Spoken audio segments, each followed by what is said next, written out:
interesting builds that have absolutely pushed players to the limit here in some of the previous matches. So as we do start to kick this off, we have in the top bottom right side of Disco Bloodbath our blue Zerg player. This is Scarlett taking on the red Protoss on the top left hand side. From Kaizi Gaming, Super, obviously Scarlett is representing Newbie, her team, which she's been with for a good amount of time now. Actually, was the first on Newbie alongside Time, right? So yeah, could be a real interesting team. Currently leading this group as well, undefeated. So it's Kaizi are 2-1 as well. So if they win today, they actually tie up with Newbie. If they lose, they're 2-2, middle of the pack. We're obviously starting to get towards the playoff picture here a little bit, and yeah, as we get towards the playoff picture, we get a good idea about kind of what is starting to go on and who might be making those playoffs, etc.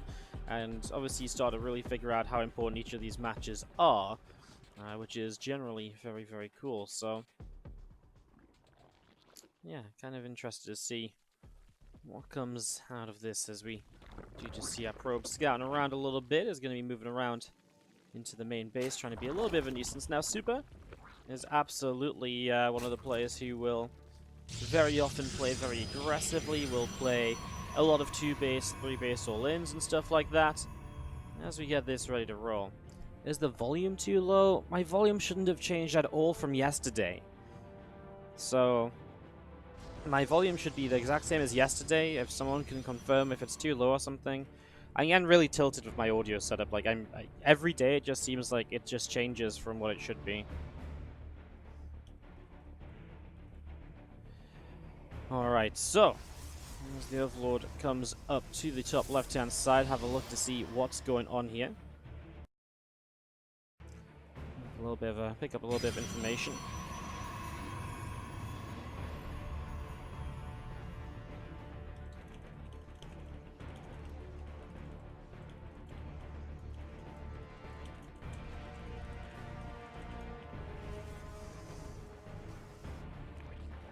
Probe from Super coming up to the top side of the map. Robo facility is dropping down here from Super as well, so just getting that up and ready to go. Warp gate, link speed, just pretty standard initial upgrades here to get us started. So again, nothing too out of the ordinary. Fast Robo obviously generally means you're going to go into some kind of pressure, because typically it's very hard to take a third base and do much with the Robo if you're not really committing to a very aggressive attack. So we'll see what happens from there as the Warp Prism starting up. Stalker is coming forwards, is going to go and chase this Overlord up to this high ground. So Overlord is going to hide away. As our sentry starting up, our Warp Gate is about halfway done as well.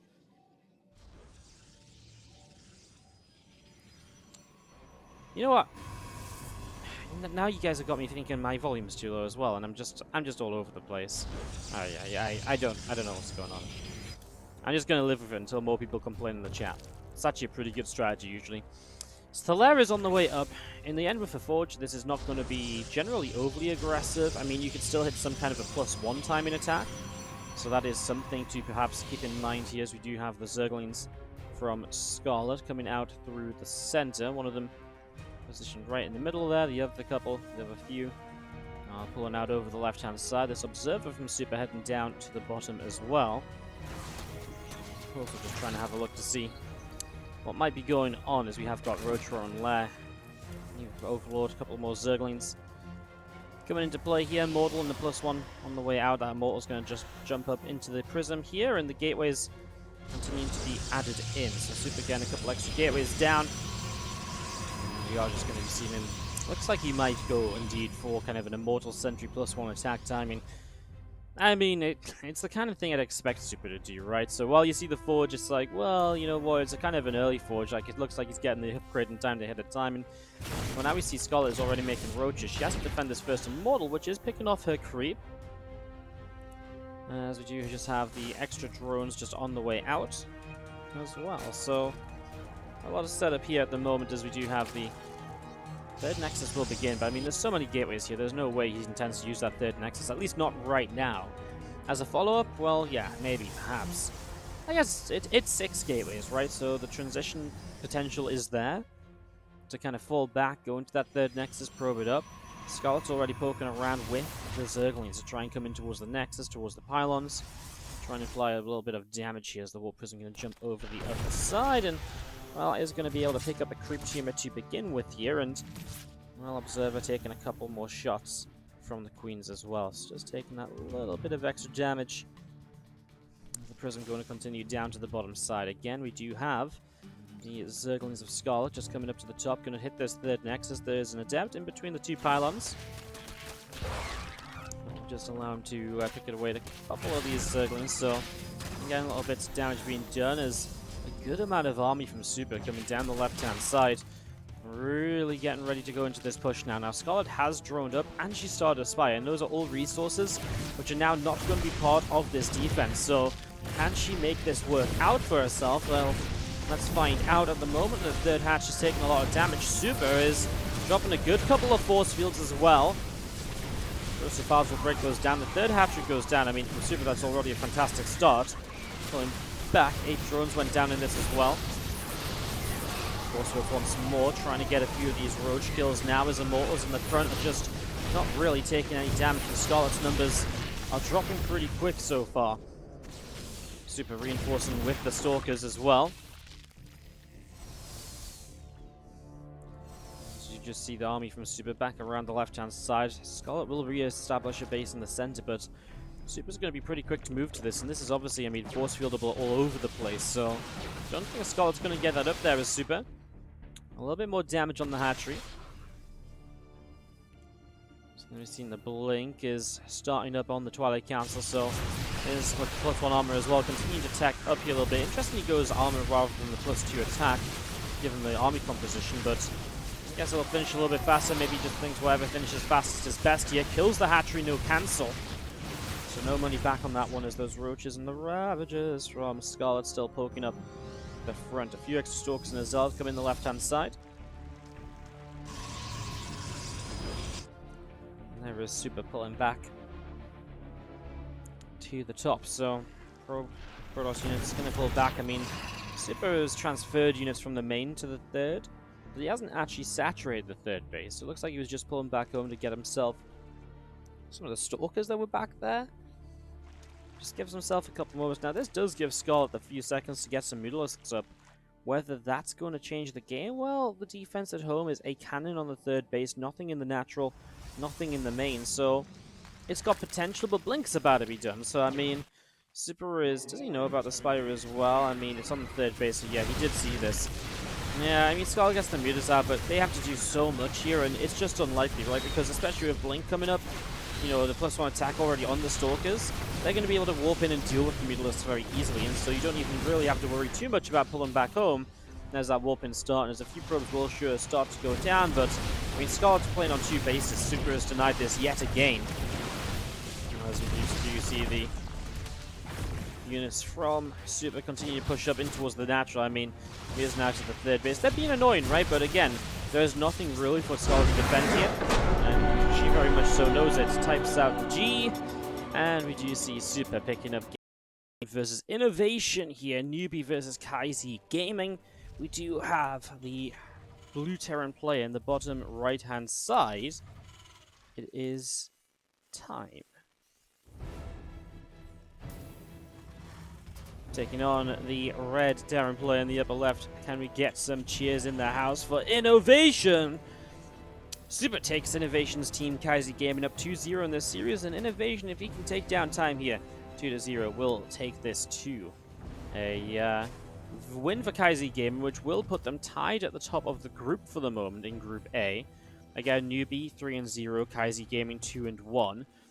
Team LP currently 2-2, Genetic Green Rings 2-1. They play Invictus Gaming tomorrow, and it's very likely that obviously that will be a win for Genetic Green Rings, and then Genetic Green Rings and Kaizi will play in Week 5 to determine what happens, as well as Newbie and Team LP playing in Week 5 to also be potentially a fight over a playoff position.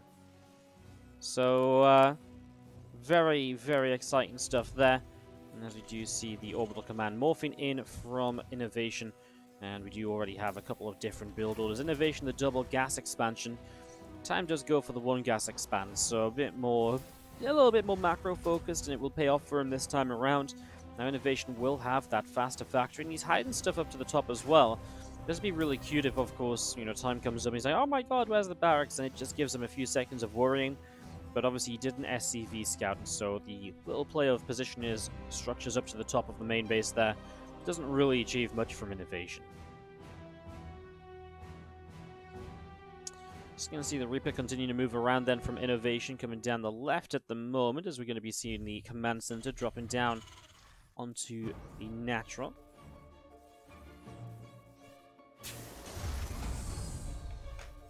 And factory is coming up in the main base. Again, that rolling bunker at the front as well. And as we do see the Hellion, a couple of Reapers, they're going to be setting up to see what they can do too.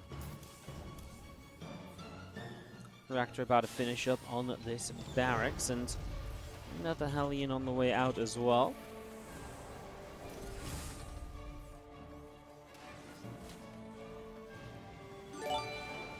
So continue to set this up. What's up, Manakino? Thank you so much for the Wardy sub bomb in the chat on our 9-month resub. Thank you for continuing to support the stream and the tournaments. Do appreciate it, dude. Thank you so very much. Welcome back for 9 months. Starport on either side of the map here from time. So getting that up and running, we do see the bunker on the low ground. A couple of Marines can obviously start heading down into that very shortly.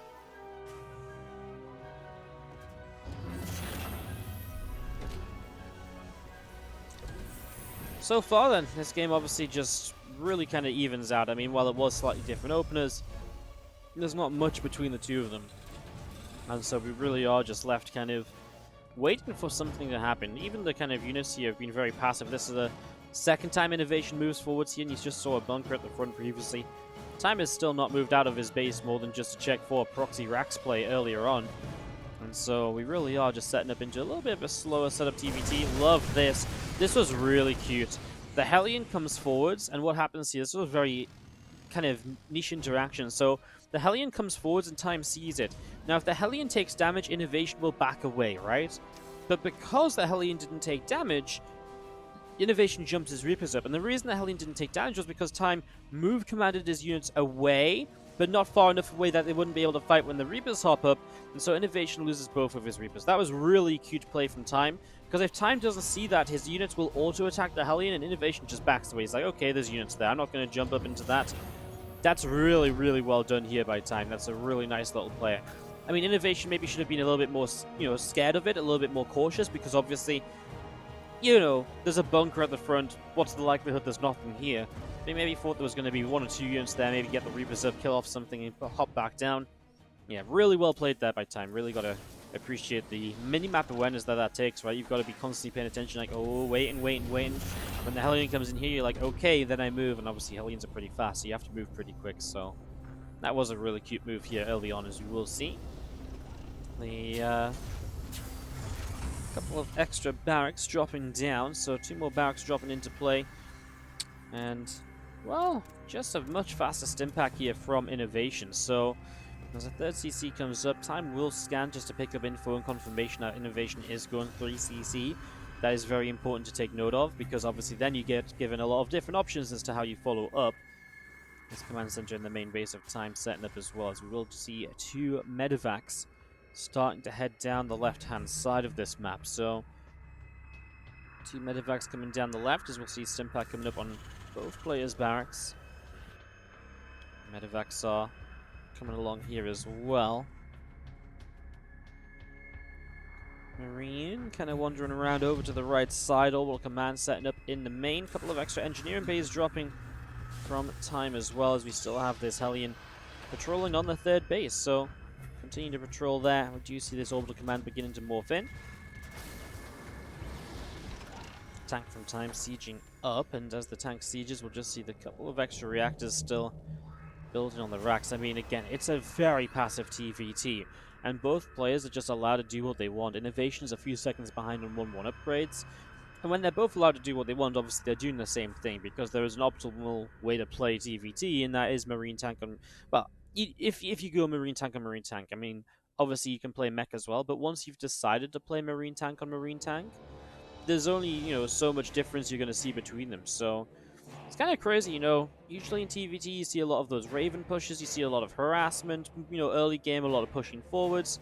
Absolutely none of that this time around, and finally INnoVation starting to set up drops. A Viking or two to the right, drops down the left.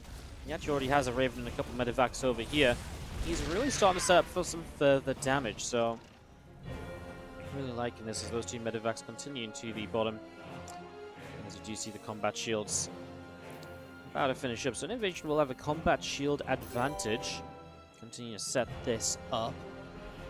Medivac's about to boost in. The Vikings have pulled away a little bit. The scan is good for INnoVation to see where those units are. Montian, by the way, with the $30 donation for like the 8th time this month or something. Thank you so much, dude. I feel like I say this like every other stream at the moment. Thank you for your donation. Thank you for supporting the channel. Get some love in the chat for Montian. It's literally funding our donation goals this month. A madman. Thank you. Much love.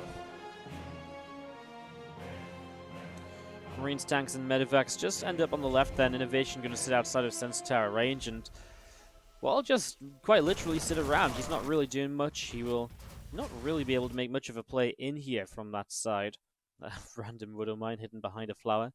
As little doodads like this, though, we don't have vision for time, right? So you can't see it, but the little marker that the Widow Mine makes is obviously hidden by those little doodads, right? So the next thing you know, it's a little bit harder to spot than usual. INnoVation has very good coverage outside of his bases, by the way. I mean, Sensor Tower up now, but these Marines are in the right places to kind of spot stuff coming across the map and to get a good idea of when there might be some units moving forwards and so on. INnoVation ideally right now wants to try and pull time a bit out of position so you can hit with this force on the left-hand side. So that's what I would imagine he's going to try and do at some point of this, is Marines, tanks, Medivacs all still gathering up between the natural and the third base, so factory coming up on either side of the map as well. Still seeing those 2 upgrades coming into play. Plus 1 vehicle weapons on the armory also. And again, already a few Marines of time pressing forwards. But it is going to be a pretty quick response from INnoVation. He stims and he might get a Medivac. No, not quite. Didn't target fire it. If he had, it probably wouldn't have gone down anyways. It would have gotten low though. Instead, just trades out a couple of Marines, which isn't too bad either. 4th command center in the top right-hand side. As we'll see, ooh, INnoVation. He's going to get completely cleaned up here. Time finding this army that INnoVation has just sat there with for way too long. Wow, drastically just dropping order to us to try and slow this down. I mean, may as well, as Raven was about to be shot at the sky, so got something out of it, but that was all of INnoVation's tanks in that bottom left corner just cleaned up in an instant. And the thing is, that army wasn't really doing anything either, right? It was just sitting there. And so INnoVation was, I mean, arguably it would try and deny the 4th base. Arguably it was maybe ready to run in if time moved up the right-hand side of the map. But that greed of just keeping that army there for so long has punished it, has been punished now, and that is going to be time taking a, that's a really good little fight, right? Because now all of a sudden you look at this and time's up, 3 siege tanks, and INnoVation is going to have to find some better fights to find his way back into that. Scans this army here. Obviously, as 4th bases come up on either side, players will generally be drawn a little bit more thinly. You know what I'd love to see? I'd love to see time dropping a bit. I know he doesn't have many Medivacs, but it really feels like INnoVation is expanding and not really having much defense. This natural, very droppable, this right-hand side very pushable. INnoVation does find a way to run into the natural expansion here. As he stims over the right, he's going to find himself in missile turret coverage. He's going to find the sweet spots there with the Medivacs where they can sit and heal, but the Medivacs then will go down. So 8 SCVs for that double drop. Trades out some Marines as well. Not bad. Finally, INnoVation finding an opening, but that's kind of just it, as INnoVation starts +3 armor, but no +3 attack, and that is something you really have to make sure you do not forget. And INnoVation does start to instantly engage. Job well done there. Marines, tanks, Vikings centering themselves through the center. Army of Time over to the right, going to try and knock down these rocks and clean that up. So rocks will be taken down here. Medivac, Vikings, and 2 Ravens up in the sky. Looking the Vikings to shoot down a couple of units right away. Tanks sieging. Medivacs are cleaned out. There's that tank fire from INnoVation here does a very good job as well, by the way, as Vikings still try and get a lot done. Tanks going to siege up once again. The tanks of INnoVation still trying to turn and fight against this. Scan on either side, and still just seeing this army of INnoVation spreading out a little bit. I mean, this was a bit of a chaotic moment or two in this TVT, as I'm going to be seeing the Raven going to get picked away at. like another tank getting picked off. I mean, good use of the interference matrix here. And that is going to be time getting another couple of kills. He's going to unsiege, and can he press forwards? I'm not too sure. The fact he still has one Raven alive is nice, but there's only so many matrices left on that. I love this move around from INnoVation. Leaves the tanks to kind of leave the, hold the stronghold here. Scan sees no Marines right now. Time has to be worried. Where on earth are the Marines of INnoVation? Well, here they are, and Time is kind of moving back towards it. Oh, it's a huge anti-armor missile, and that's a fight INnoVation can't take anymore. Anti-armor is so critical on Marines, just because of the way, just because it's Marine on Marine, right? So any upgrade difference makes a big difference, and obviously missing free armor will hurt a lot as well. So INnoVation loses a lot here, and he does unsiege and pull back these tanks from the center. His Vikings also pulling back as well. Time realizes, though, he has the air control. He just shot down a couple more medevacs because of it, but on top of all of that, he's also putting himself in a position where the Viking count now allows him to go into Liberators, so he can slowly and systematically work his way through some of these siege tank lines of INnoVation and really start to push those back. Tanks and Marines sieging up here. Vikings press forwards, and it's a bit of back and forth already. As we'll see, Time is just going to sit here with the Vikings once again. A few Marines will stem forwards, blown up in an instant. Liberator will siege, and that is going to be one tank pushed back just a little bit further. But this is the issue, right? How do you stop this Liberator? Well, you don't unless you kind of commit your Marines into tank fire, which isn't pretty. And that makes this a good trade. SCVs are going down to a Liberator over in the natural expansion as well. And that Liberator is picking up kills right now. 9 workers down. He's going to pull away over to the left as now Tank's going to try and keep pressing forwards here. Marines stemming up this ramp as well. And there's a couple of tanks getting picked away at. Again, Time's making all of the moves here, and INnoVation truly is struggling to kind of survive. He actually has nothing to defend the natural. He needs reinforcements to start popping out. A random Viking gets picked off as well. INnoVation needs to be careful of that. He's still trying to make Vikings, obviously. Still trying to fight for map control. He does have army out in the center of the map, though. Oh, he's going to find the Liberators. What a find for INnoVation. My god, you just found like 4 Liberators and siege tanks. This drop, or run by, I would say, because it's more than what the medevacs here are kind of accounting for. This is a really good couple of moments for INnoVation. He just killed off a lot of reinforcements here. What a play out in the center. Really nicely done. It will lose a lot of these Marines, though, and so for what was great, it is now starting to become a bit costly. But again, I mean, you killed off so many Liberators and tanks, I don't think you can be upset about that. Does INnoVation want to knock down these rocks and open access to this forward 5th base of his opponent? That kind of becomes our next question now. Because if he does, obviously he does also open counterattacks up into his own side of the map a bit more quickly and easily. Siege-ups happening. Now, INnoVation did invest in the Liberator, but we've not seen any Liberators from him just yet. There's Liberators of Time getting shot out of the sky once again, and currently taking a lot of damage on his Vikings. Doesn't have the vision either, so he does lose a siege tank in this little bit of a skirmish. INnoVation, interesting, took his 5th base on the side of the map and then is going to take the 6th in the forward position. So a little bit of a different kind of expansion pattern coming out from INnoVation here, as we will see his Vikings landing. He's outmatched in the skies once again. He is down a ship weapon upgrade from Time, so Time has that in his favor too. His Marines around the side. He sees that one tank here, so that's not a problem. I think he's going to try and check this base. This is the issue for Time now. All of a sudden, INnoVation's on the map, so he's the one that's going to keep him pinned back on bases. And while INnoVation was definitely kind of struggling to get out before, now now the tide has turned a little bit. So tanks firing, Planetary Fortress taking some hits. There's one siege tank here would be good to get rid of. It does go down. Liberator sieging up. The Vikings continue to press forwards. The first tank picked off here. The other couple pulling back as well. Marines, Vikings, etc. continue to set up. The Liberator is just in range, and the tank has to pull back again. Still, we have our Marines continue to push through the center, and we'll look to try and apply some pressure, and INnoVation looking to try and loop around on this, but has to pull away from Liberators. He's really having struggles with the Liberators and just the air army of Time. Time runs some Marines in here, doesn't go well. INnoVation loops around the back, and those Marines are running the wrong way. Now he's going to move Marines up in towards the natural. He's going to pull a few back here as well. He can probably turn and fight. And that is what he will do. And now, obviously, this is dangerous for Time because he's got units moving into his natural expansion. He's very likely to, at the very least, lose an orbital here. So orbital command is going to fall in a couple of moments' time. See the Vikings and Marines still fighting off as well. I'm just going to see the Vikings now landing to push those Marines back also.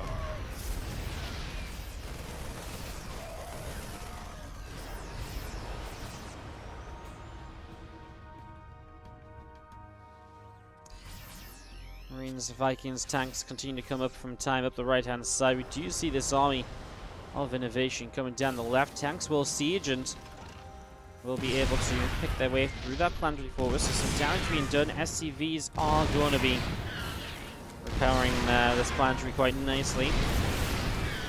INnoVation still making this move forwards here. Vikings firing. Liberator is going to siege up. Again, as these Vikings press forwards, we do have a couple extra tanks sieging as well to continue to try and push this away. Looks as though INnoVation is going to hold this line for the moment and looking good. Vikings on the way out on either side. 6 bases set up across the front. Liberator fire, good to pick away the siege tank here.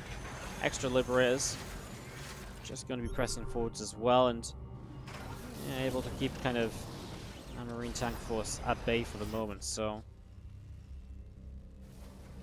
this tank still pressing in a little bit. Marines medevacs out through the center of the map. Still this army of time repositioning. Battlecruiser is now on the way from INnoVation. This has been a real duel in this TVT matchup, and with BC's on the way out, we get to the next stage of it, which is obviously that the BC's, you kind of need the air control because the BC's will get shot down by Vikings quite quickly. But if you can get enough BC's up, obviously it becomes very difficult to deal with. What's been really good for INnoVation is these kind of attacks, running around and just catching time out of position. This is the one thing that INnoVation has done extremely well and has been able to put himself into a really good position because of. So has been able to consistently do a great job of this. Those couple of tanks will go down. Vikings from time pressing forwards. Another medevac picked off as well. Vikings are going to land here, but even just losing a few Vikings when INnoVation is building battlecruisers is kind of a real big kind of frustrating loss. And INnoVation is just about edging time out of this game. Slowly but surely, he is getting rid of our Chinese Terran player because now time 120 supply is a pretty marvelous game from time. It was a great game from INnoVation. INnoVation really just did make a few better moves a little bit more often. Those runarounds with the Marines, time just didn't have much of an answer to that and was not able to position himself, even though he had the air control, etc. And that's kind of what INnoVation had to do as well because of the air control, etc. of time. Time definitely had the stronger positional gameplay, but when it came to mobility, INnoVation was able to outmatch him. And right now, just running into this here, and you can see the cleanup happening, and Time knows that is going to be GG. Time picks up game 3 of this best of 7 for newbie. For Kaizi. INnoVation picks up game 3 of this best of 7 for Saki, which is obviously not necessarily a given, but Saki has come in for some crazy builds this event. But if you can, if you can come in with a little bit of something, then, Dia beats Misaki. If Time can pick him up, we get an ace match. And if you get an ace match, you get Dia INnoVation. Who knows what happens then? Who knows what happens then? So, I kind of like it, actually. While it seems pretty bad for newbie, do remember they've had the tougher matchup so far. So, if Time can just win this one map, there's definitely potential for an ace match here and for their undefeated series streak in this league to continue onward. On the top left-hand side, our blue Terran player Time up against our red Terran player INnoVation in the bottom right side of the map as well.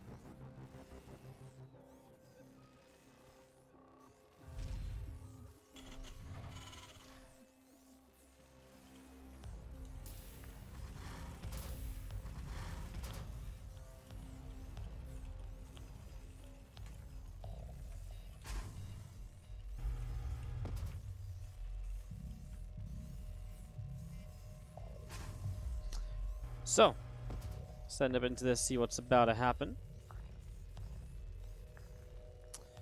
SCVs continue to pop out here at the moment. Barracks about to finish. We do see this SCV going on a bit of a wander up to the top side of the map. So a couple of Reapers in production now. And again, this startup going to be Time again looking for the 1 gas expansion while INnoVation will go into the double gas opener.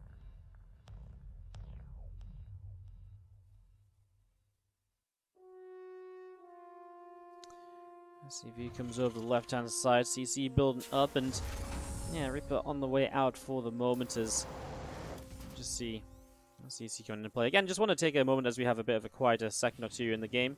to say thank you to Montian for that $30 donation.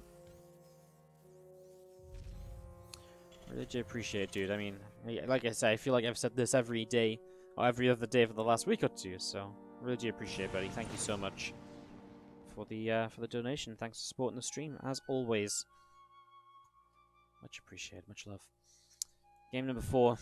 Again, pressure is now a bit on time to do something here, but at the same time, it's not the end of the world for Newbie because they're still in a good position in the group if they lose today. But it does make things interesting because all of a sudden you do get in a position where Kaizi Gaming would actually overtake Newbie on score because Newbie won one of their games in an ace match. That was against Invictus Gaming last week. Whereas Kaizi Gaming have not won. They've won 2 and lost 1, but the 2 games they won, and if they win this one, it looks as though they'll probably win it now, right? And then they would be on 9 points, so they'd be at the top of the group. A little bit safer than Newbie, despite scores being tight, but again, then they have to play Jin Air, but also Newbie have to play Team LP, which really opens up the playoff potential, because Team LP are on 6 points, and so a win for Team LP is potentially against Newbie going to send them to the playoffs. So it's it's setting us up. If Kaizi win here today, it really sets us up for a very, very exciting week number 5 of action in the China Team Championship. And we will be here next week, guys, covering the games, of course. We'll be here showing you guys all of the action, no skipping. It's such an important week, of course. And then we have our playoffs coming up in October, which are going to be offline, like we had in Season 1 as well. So look forward to all of that. There's a couple of Marines, a Raven, and a Cyclone on the way up here from time, getting that ready to roll as they're going to be setting up to come out the front. A couple of extra SCVs dropping down as well. Again, Raven on the way from both sides.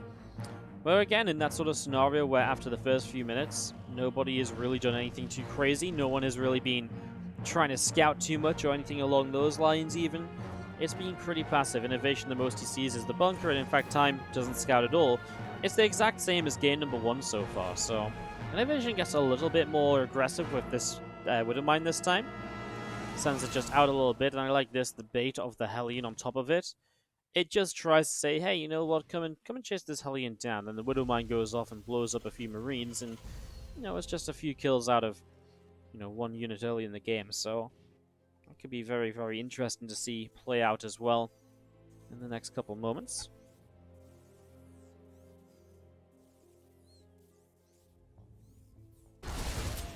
Two Reapers picking off the SCV on the 3rd base, will drop back down.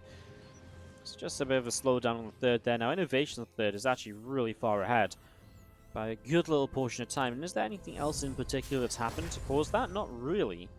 He's just got the timing that little bit faster, and he's a little bit behind in army and a little bit behind in SCV, so maybe he cut workers a little bit, but obviously that will then pay out.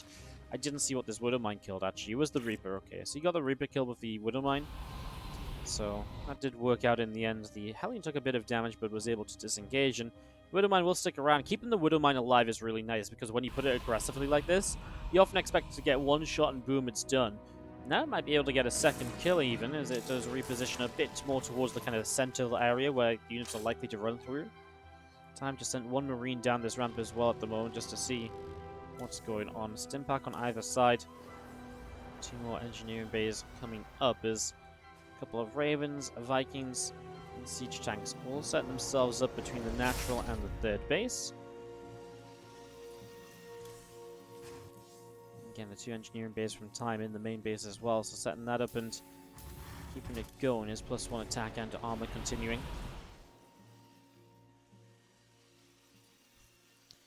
INnoVation just, you know, is still a little bit behind on that army supply, but the, you know, benefit of that faster 3rd CC.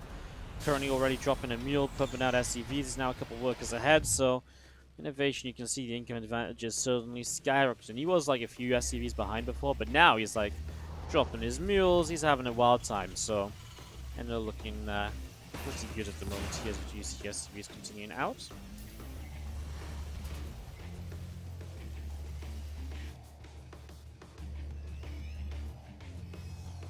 Reaper's out in the center, gonna hop up again. The Cyclone is gonna be able to pick up a kill.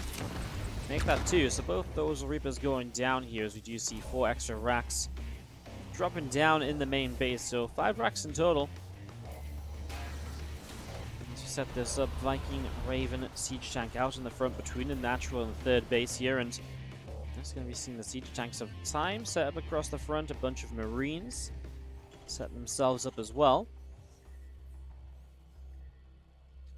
A lot of units to cover our entrance. Wouldn't mind still in the center. And again, combat shields, 1-1 upgrades all coming into play. A couple of extra reactors dropping down in the main base also. So getting those reactors up and running. There's the Widow Mine, able to get a Marine kill. And I love it. INnoVation just unburrows it, repositions it, just takes it somewhere else that time isn't going to be able to hunt it down while it's off cooldown. So I really like it. It's just good play by INnoVation. It's cute little things. INnoVation is still behind in army supply. But defensively here on Thunderbird, that can obviously be negated to some extent as well. Scan from time will hit this natural to third base, and going to be seeing the command center here from INnoVation just continuing up as well. Another scan over in the main as Marines continue to pour on out. Again, those 1-1 upgrades from the engineering base about to finish up, and time is going to be with the command center on the low ground here. Building up as well. 2-2 upgrades still coming into play. The +1 armor about to finish on the engineering bay. Marines, tanks, and a Cyclone pressing forwards. And again, a few Vikings and a couple of Ravens.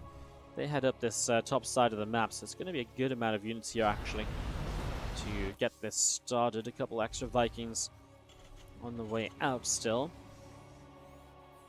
So I'm going to bring all of these out to get this started. We're going to see again Marines and a Cyclone pushing their way through this set of rocks here, so it's taking quite a bit of damage.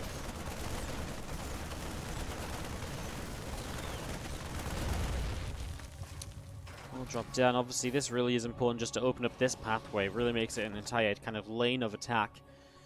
Honestly, sometimes these rocks as well are nice to take down too. That's a Widow Mine to kill the Cyclone. Cyclone isn't super useful in these larger armies, so that's not the end of the world. In a way, it's nice to just get rid of that Widow Mine, I guess. I mean, obviously, keeping the Cyclone alive, it does something, right? But generally, it's not really looking to be used at this stage. It's only there because it was around earlier in the game, and he's done a good job of keeping it alive, so... 2 more starports underway. Time beginning to contest for that air control, and we saw that being his real style in the last game as well to give him a lot of the advantages. Now here's INnoVation making a move up the right side with a couple medevacs of Marines. Starts a command center on this side as well. Has good vision on his side, sensor towers up. These are the kind of plays that INnoVation made last game though that really made the difference. These attacks which kind of come about out of nowhere, you know, dropping into certain positions, etc. The sensor tower here, for example, is in a bit of a tough spot when these Marines jump into these medevacs. They can boost over and drop down here, and that sensor tower could obviously be in some trouble. You can see Time's already positioning though. He's expecting, you know, little plays like this. So INnoVation just going to sit here, wait a little while longer, and maybe sit up in this top corner and just wait for the opportunity to get in here and to do some damage, right? It doesn't have to be right now. Actually decides to back away, drop off. He scanned the third base, so he sees, okay, there's actually too much there for me to really do much. And now we see the 4th command center from Time coming up on the left-hand side also. Getting that up and running. As we max out, we've again just seen a very passive TVT here for the second time. As we do have very few losses on the board. 1,000 resources lost each so far, as we see some of these Marines from INnoVation will wander forwards and see this push coming in. Now he'll know that there's obviously more of a chance to drop here. There are missile turrets though, so it's not going to be easily done. Those tanks are going to try and siege up on this side, but I'll tell you what, there's just a lot of tanks there. So there's one poor tank, while these 2 poor tanks are a little bit stuck in that regard. Big anti-armor missile hits the Marines of Time there, as we do see Marines able to unload in this third base, so INnoVation gets in here. The medevacs stay alive as well. 18 workers down. Now the Vikings will get some shots off, and INnoVation's going to target down the 3rd CC, and it's going to die.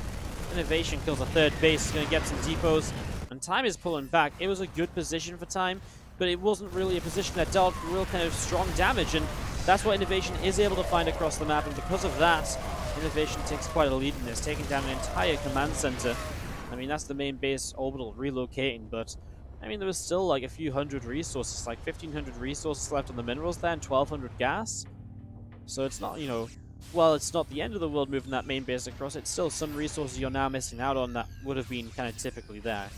There's nothing to say Time can't go back and, you know, retake those resources or to retake that base at a later point, but yeah, for the moment, has to just fly an orbital over. It's his best option. He does have an orbital down here as well. We'll see where that goes. If it goes anywhere, might just stick around. He's down the left-hand side. Anyway, a couple of extra Marines. We do see the Marines on the bottom here from INnoVation are pulling back as well. Try and see what else can be done.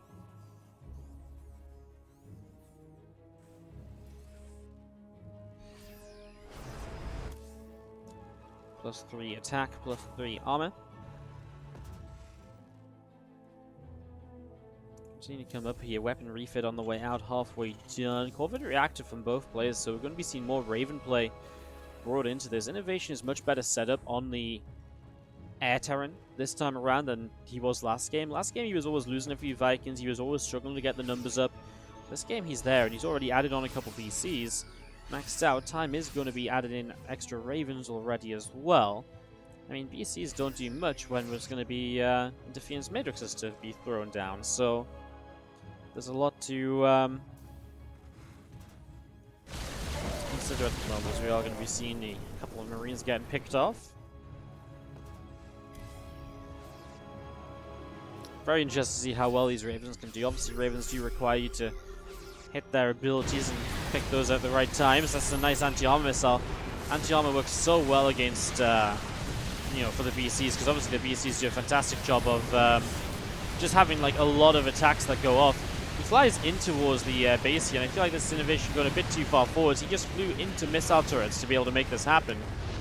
More Vikings showing up. His numbers about 8 or so, 7 against 9, so he has to back away. Yeah, he kind of really overcommitted into those missile turrets, I feel. You know, for the, you know, when he was initially chasing, I liked it, but he wasn't ever really able to catch up and really fight those Vikings. The Vikings just kited and then shot the battlecruisers, kited again. And BCs went down pretty quickly. So INnoVation a little bit overeager there as Time, again, has newbie's match point on his hands at the moment. If he can save this, it's Dia vs Masaki as games number 5 and 6, and it would be likely to go to an ace match. Even if not a guarantee.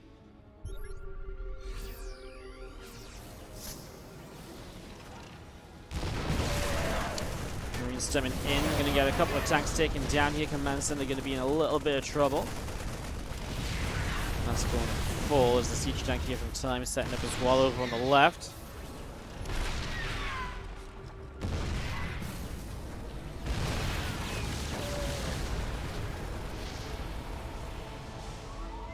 So just seeing this Yamato dropping down from the BC. Tank goes down. The other tank down on the bottom is Vikings and Ravens pressing forward. Marines stemming into this as well. Tank fire continuing.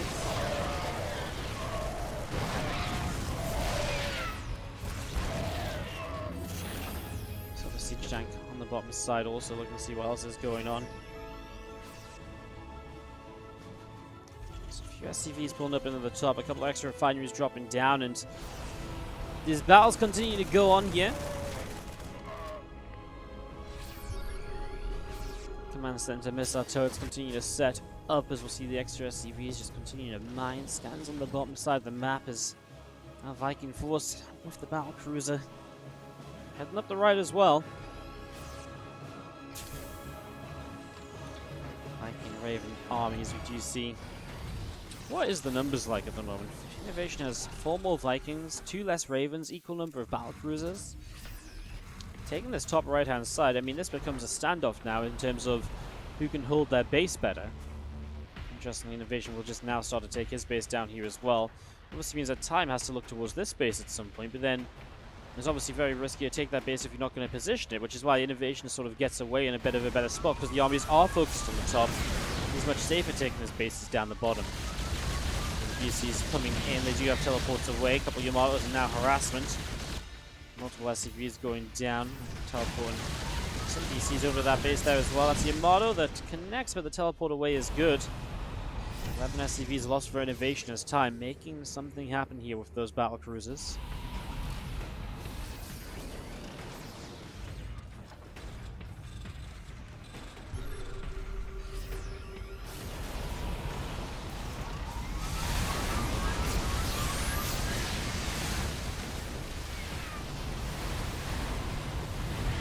Shots going off here. The Vikings from time in the top are taking quite a bit of damage. The BCs can hit a little bit with those interference matrices. Extra BCs coming in from the bottom side. Vikings and BCs up on the top, seeing what they can do. 5 more Ravens on the way out here. A couple extra in production as well.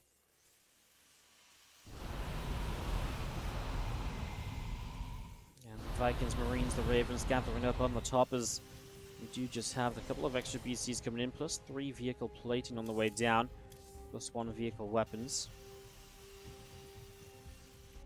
Continue to set up into this as Vikings will continue up to the top side. Scan down into the bottom side of this also. Ravens and Vikings continue to gather up in time. He's going to send his BCs to the bottom. He's struggling for economy though, and that's the problem. INnoVation just has an extra base, extra SCVs. And is somewhat taking the better fights as well, if only by about 1,000 resources or so. Meanwhile, is going to line up here, get rid of these initial missile turrets and pressing forwards. There really isn't the numbers to fight against this. The first Raven gets picked off. You can see the BCs are going to teleport back to help out with this. BCs teleport away. Vikings didn't really kite as effectively as they maybe could have done there, as those Vikings escape to their side.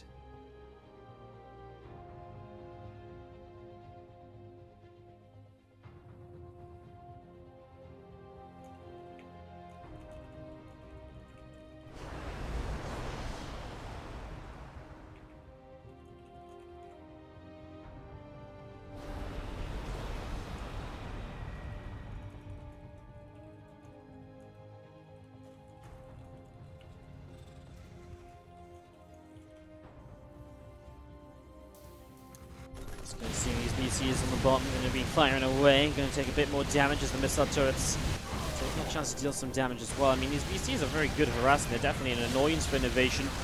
He's definitely not being able to deal with them super well just yet as he jump down on this tank. That's an interference matrix. Matrix is really nice, right? Because now you're going to be able to guarantee yourself the kill on these rather than them being able to teleport out of here. There's another matrix as well. This last one gets matrix too, so all the BCs have time to go down. That is some big losses as the Viking Raven force back up to the top. BC's around the right side as missile turrets set up in the top right. I mean, you can see why INnoVation's base isn't being broken down here, but yeah, overall INnoVation just has taken better fights with this and is able to really just push himself into better and better positions as we do have the Vikings up to the top side. A BC or 2 pressing forwards here as well. Gonna get a shot off, teleport away. Tanks setting up as well.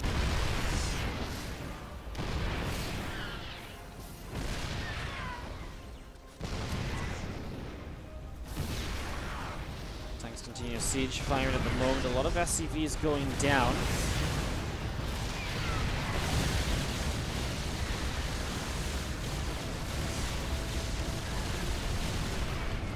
Always gets picked off as well, and this is the issue for time. He just can't seem to stand against INnoVation. And so I'm moving down the bottom. Viking Raven setting up.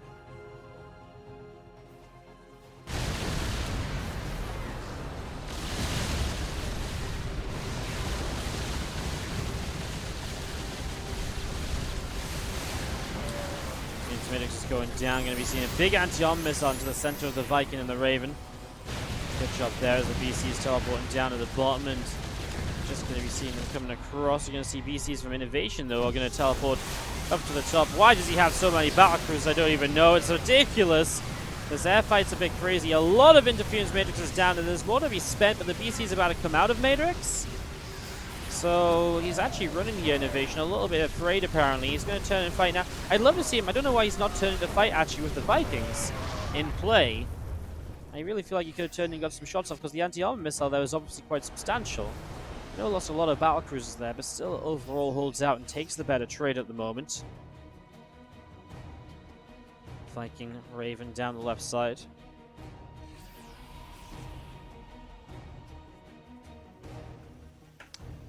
Vikings, Marines down the bottom left. Viking battlecruiser.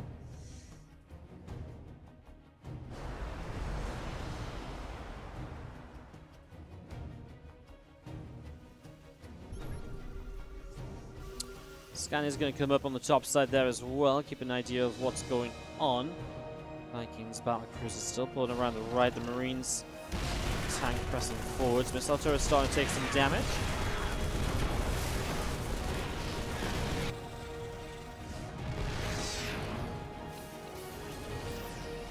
Time has gotten this bottom left base up, so the roles have kind of reversed, but the problem is INnoVation has taken this base off time. He mines from both of those bases. That's obviously pretty great for INnoVation, and now that time's focused on the bottom side of the map, INnoVation can somewhat leave this base to kind of its own kind of whatever for a little while. Viking shots still fighting. He's firing away there, and here we go. The anti-armor missiles already dropping down. A lot of damage being done. Vikings continue to take some hits. A little bit more damage being done in all of this as tanks still on siege, pressing forwards.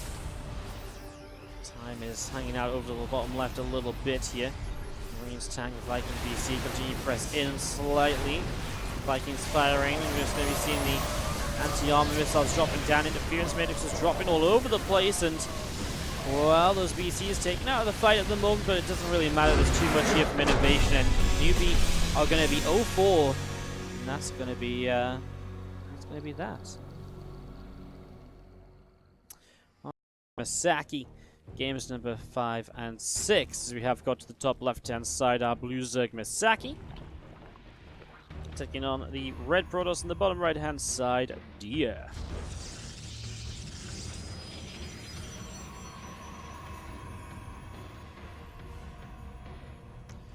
Set this up, we get this going.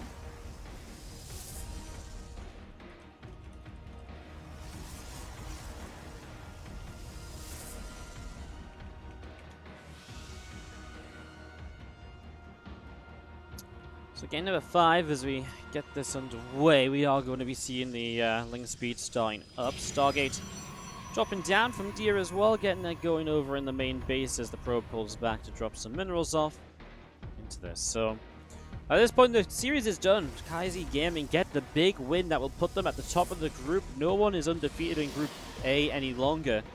So Kaizi Gaming 3-1, Newbie 3-1, but Kaizi with more points because they didn't have any of their wins go to an ace match. And because of that, Kaizi really are in prime position here to advance through the league, because it's very tough for only, well, put it this way, if Newbie overtake them, Team LP don't, Jin Air potentially could overtake them as well. So it is possible they drop down a third in the group, but that would be pretty much it. So as we get this going, Gateway drops down there from Dia. What's up, T Kaufman 2? Thank you so much for the Twitch Prime sub. Do appreciate it. Get some love in the chat for T Kaufman. Thank you for using your Twitch Prime sub on the channel.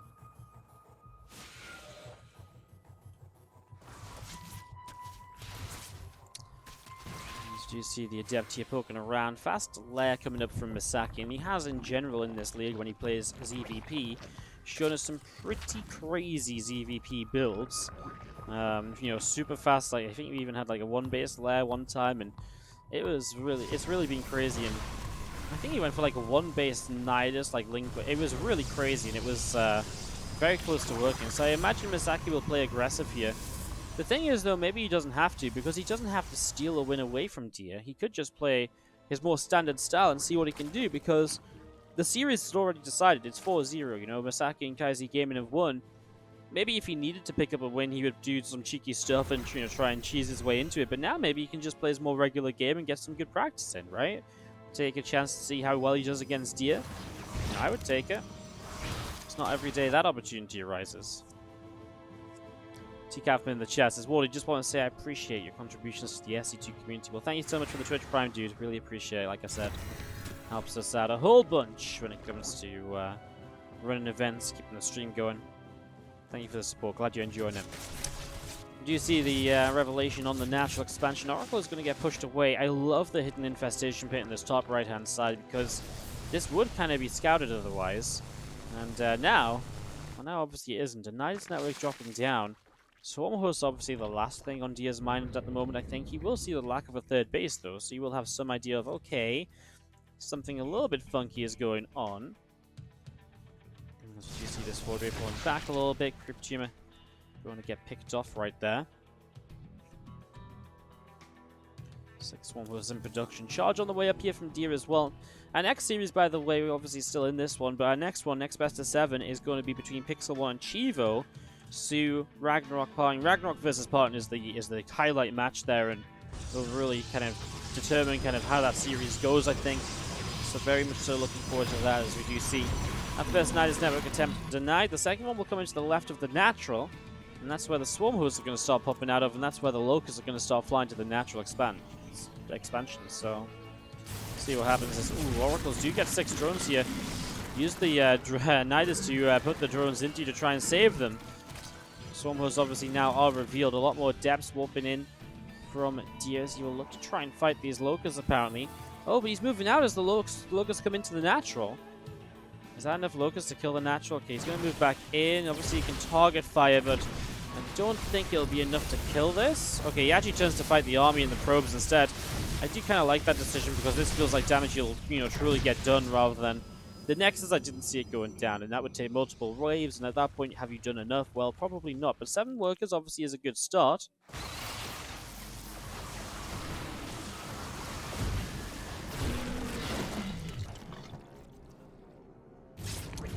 We've seen this Void Ray push down the right-hand side. Queens are going to be able to push that away as Adepts. Stalker, Sentry's Immortal.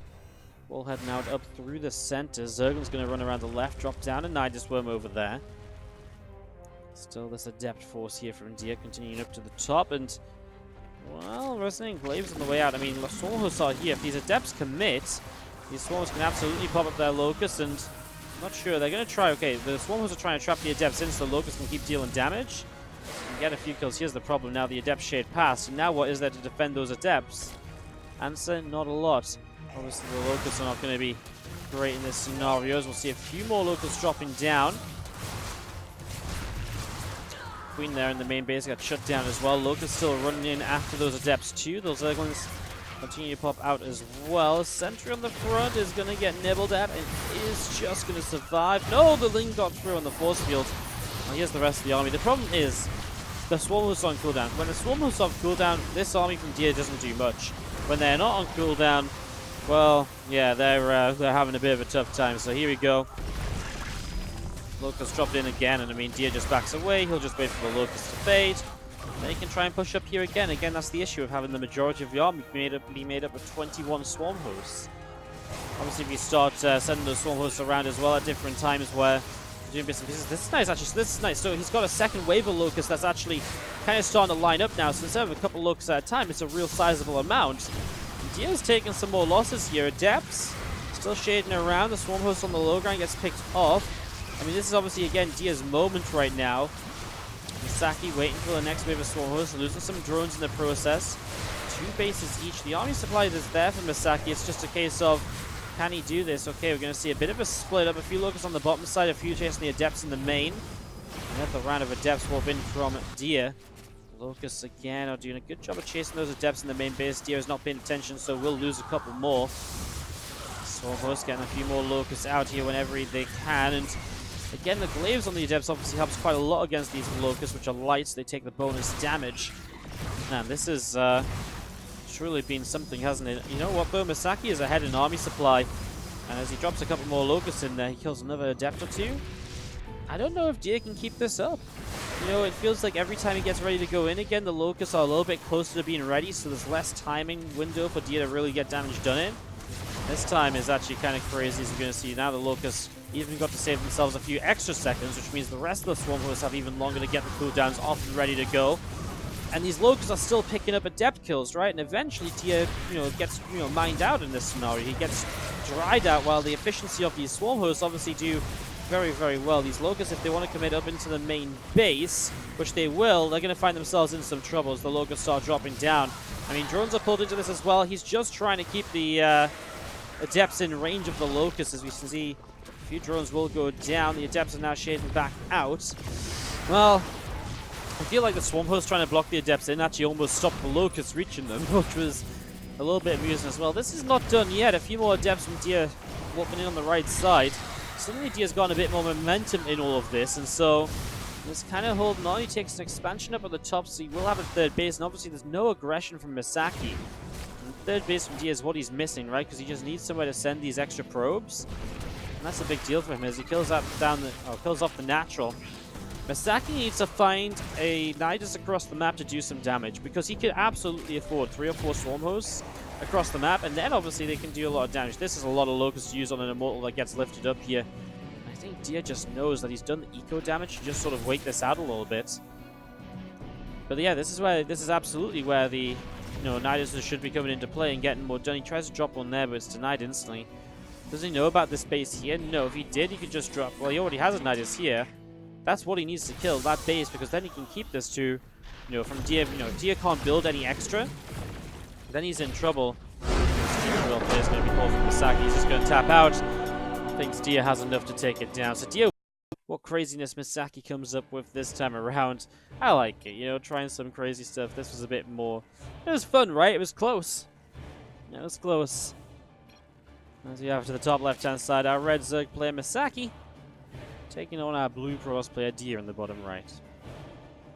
This wasn't even close. Dia won 4 minutes ago. I mean, did he though? Like, if he loses a bit too much to the Locust, like there's a couple of times where if he loses more depths in the main base to the Locust, then I actually think he's in a lot of trouble, because then he doesn't have the armor to keep going, and then obviously Misaki can maybe send the units across the map.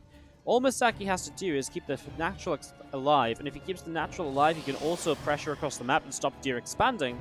And then obviously Swarm Host went out in that scenario because it's free units versus units that cost money. So I don't think that was really over at all a few minutes ago. I think it was very close until maybe towards the end it obviously started being a bit more over. Misaki took a bit too much damage, but yeah, it wasn't over when he denied the first Nidus at all. And he's not a Nidus that's really meant to come up in the natural expansion anyways, right? Because do you really want to be popping your Locust out in the natural? Not really. It can sort of cause an overreaction though, because if you put the Nidus up as though it's a Ling Queen attack, and then your opponent sort of starts to warp in units based on it being a Ling Queen attack, and then it's actually Swarm Host, obviously that can give you a bit of an edge as well, so that might have been a bit of the play.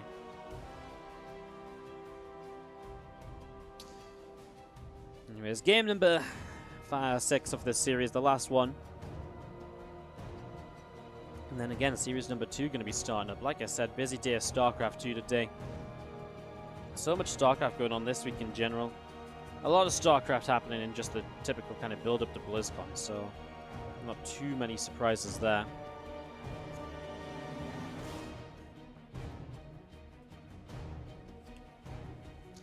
Just going to see the probe coming up to the top side. Having a little bit of a scout around in the main base, see what's going to happen.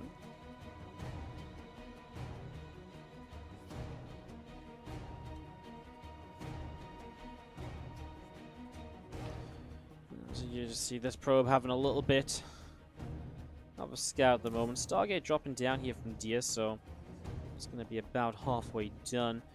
Switching up. We'll see if he's going to be switching it up, because obviously Stargate in the last game, he did get an early Void Ray. We didn't really talk about that, but it is kind of interesting, an early Void Ray in that sort of regard. It's not kind of your typical go-to, really, so yeah, kind of intriguing, that one, as we do see the Roach Roaring building up here as well. Queen dealing some damage to this Adept as the Zerglings come forwards, and the Adept will be pushed way out into the center of the map.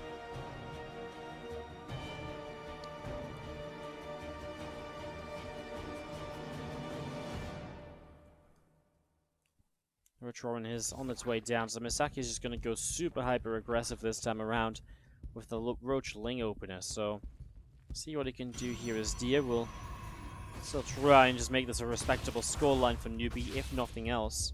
Let's set that up. Things run into the main. Now going to get cleaned up as well, so a good shutdown there. Production will start. So first Oracle out, second Oracle coming, so no crazy Void Ray or anything just yet. Now actually, what does Dia know? Well, not a lot. Probe around the right, doesn't see much, doesn't check any saturation, doesn't see the lack of a queen being built. Lack of queens, though, by the way, is potentially going to make this Oracle attack very deadly. There's one queen on the natural. As the Oracle flies through the third. The thing is, if the Oracle is on the other side of the map, it's not at home to defend, right? So, yeah, And Dia's starting to realize this. He sees the roaches and lings now as well. A little bit late to start the shield battery, but the oracles are coming home. Roaches and Misaki should just kind of work his way through this ASAP. He's got a pylon to get rid of. If he can get to this next pylon, then he's going to be able to stop warping. Good force field though. He's going to slow that down. The oracle's now going to activate their pulsar beams, and Corrosive Valve will break down the force field. He needs to get this pylon here, and the shield battery then will be unpowered. There's a shield battery in the back. He needs to just get that pylon. That pylon is huge for him at the moment. Probe's going down pretty quickly. And please kill. This pylon is so huge because it will stop warp-ins. It will stop the robo facility. I can't believe that hasn't been a primary target here from Misaki, but yeah, I think that's a massive mistake because this pylon is so important to Dia being able to continue here. There you go. It finally goes down. So that stops further warp-ins, and here's the issue now, right? No Immortal out. The further warp-ins are going to be difficult to come by. You can see the attempt to get towards that pylon again now. Lings stream into the main. But yeah, the problem is the Lings are not really well dealt with by the Void Ray. More Lings running around. Double pylon now built in here. He will start to go after those while still chasing probes. 24 workers down. I think the Immortal's going to come out though. And the problem is if the Immortal comes out, there's also the fact that shield battery is full of energy.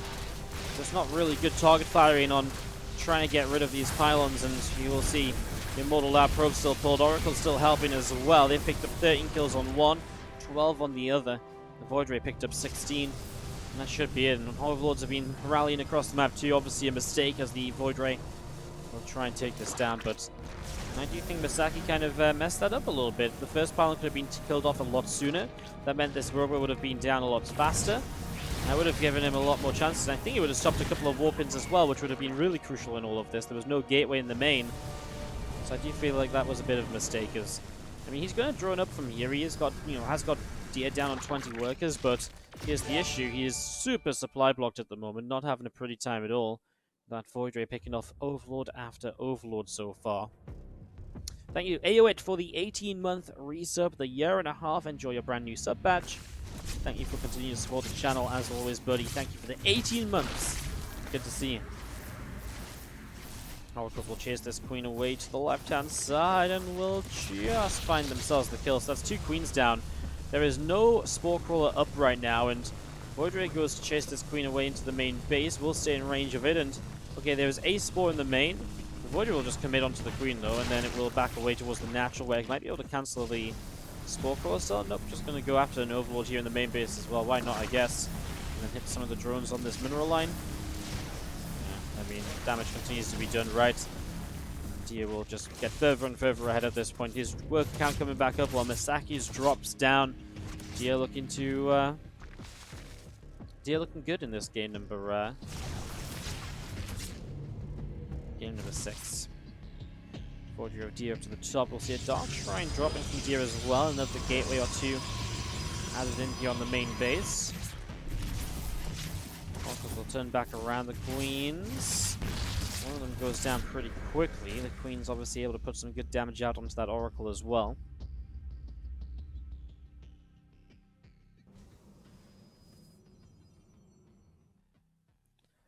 Still just seeing the Zerglings down on the bottom. Roaches and Ravagers continuing along as also, and sentries from Dia will poke out.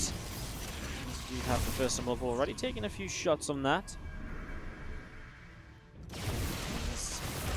Ravagers here pressing forwards. Couple of corrosive vials. Gateway will take some damage, and we'll see this gateway falling. Second force field here. I mean, this is all in, of course, from Misaki. Dia just has to hold the front.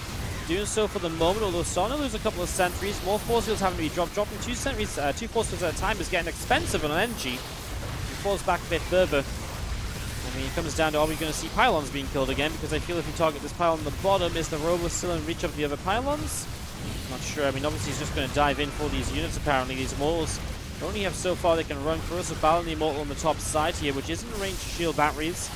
Healing continue to be done. Zerglings keep on streaming in, but the army supply is not what it once was, and a DT being brought into play from that Dark Shrine is going to be the GG well played. The DT's obviously just cleaned this up with no answer, and that is Dia taking game number 6.